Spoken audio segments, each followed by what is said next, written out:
In the heart of the bustling marketplace, Dharmapala stood tall, his hands resting upon his heavy iron balance. The morning sun caught the dark metal, making it gleam with the promise of honest trade. This balance was more than a tool. It was the foundation of his life's work. However, a long journey to a distant kingdom beckoned, and he could not carry such weight. He sought out Mahadeva, a wealthy friend with a grand house and a reputation for security. Dharmapala lifted the massive iron beam, feeling its familiar grounding weight one last time before placing it firmly into Mahadeva's hands. Mahadeva grinned, his gold rings catching the light as he nodded with feigned sincerity. "I shall keep it safe, as if it were my own," he promised.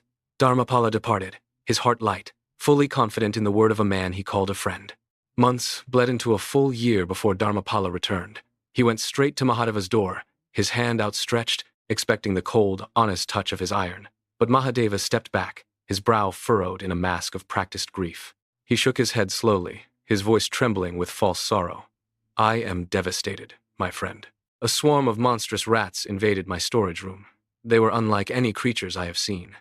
They devoured your iron balance entirely, leaving nothing but dust." Dharmapala stared at him, the silence stretching between them. He did not raise his voice in anger, nor did he clench his fists.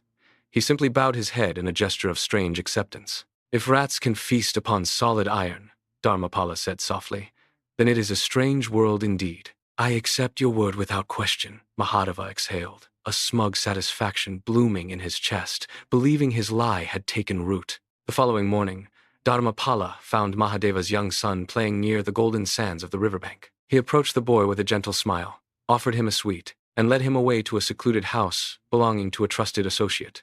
By midday, the peace of the town was shattered. Mahadeva came running through the streets, his face pale and his eyes wild with terror. He found Dharmapala and grabbed him by the robes, his breath coming in ragged gasps. "Where is my son?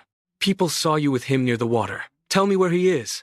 Dharmapala looked toward the distant horizon, his expression as calm as a still lake. He showed no fear of the man's rage, only a quiet, reflective patience that chilled Mahadeva to the bone.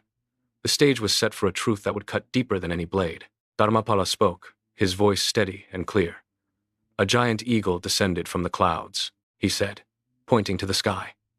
"It gripped your son in its massive talons and carried him toward the jagged peaks of the mountains." Mahadeva's face turned a violent scarlet. He stomped his feet, shouting into the air with desperate fury. "That is impossible. You lie. An eagle cannot lift a boy. It is against the laws of nature." Dharmapala stepped closer, his gaze locking onto Mahadeva's eyes with the force of an iron vice. "Why do you cry out against the impossible?" he asked. "If rats in your cellar can consume solid iron, then surely a giant eagle can carry away a child. In a world where iron is food for vermin, anything can happen."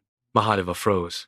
The color drained from his face as the weight of his own deceit finally collapsed upon him. The absurdity of his own lie was mirrored back at him, leaving him no room to hide. He lowered his head, his shoulders sagging under the shame.